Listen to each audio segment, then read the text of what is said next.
जय श्री राम। मेरा जो नेक्स्ट आर्टिकल है वो रहेगा related to the deferred tax.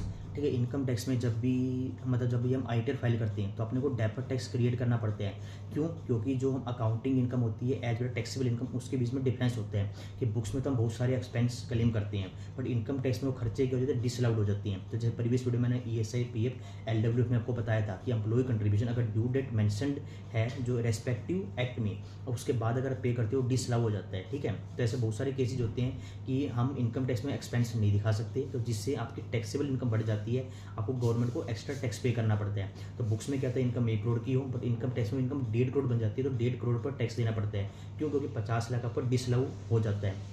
ठीक है, तो बहुत सारे डिसअलाउंस ऐसे होते हैं जिस पर आपका डेफर्ड टैक्स बनता है अगर वो टेम्परेरी डिफरेंस का नेचर, मतलब उसका जो नेचर है वो टेम्परेरी डिफरेंस का नेचर है। अगर परमानेंट डिफरेंस होता है तो उस पर कोई भी डेफर्ड टैक्स क्रिएट नहीं होता। ठीक है, तो मैंने अगला जो आर्टिकल मेरा डेफर्ड टैक्स से रिलेटेड रहेगा, तो उसमें उसका मीनिंग क्या हो गया। 2 टाइप के डेफर्ड टैक्स हो गए, DTA DTL। 2 टाइप के डिफरेंस होते हैं, परमानेंट और टेम्परेरी डिफरेंस।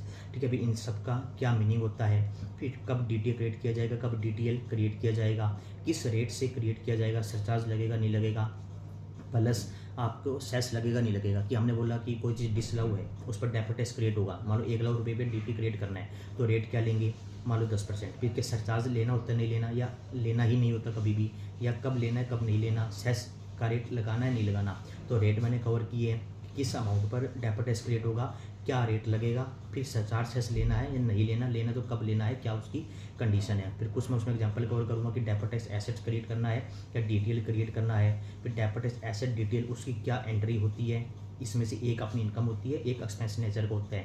फिर इसका कैश फ्लो स्टेटमेंट पर क्या इंपैक्ट जाएगा कि कैश फ्लो स्टेटमेंट में डेफर्ड टैक्स को प्लस माइनस कैसे करना अगर आप डायरेक्ट इनडायरेक्ट मेथड फॉलो करते हो। फिर जो DTA DTL होता है उसको बैलेंस शीट में कहाँ पर रिप्रेजेंट करना है। तो हर पॉइंट से मैंने कवर किया है कि कब DTA क्रिएट होगा, कितने टाइप के होते हैं, 2 टाइप के डिफरेंस होते हैं, रेट क्या लगेगा DT का, सरचार्जेस लेना है नहीं लेना।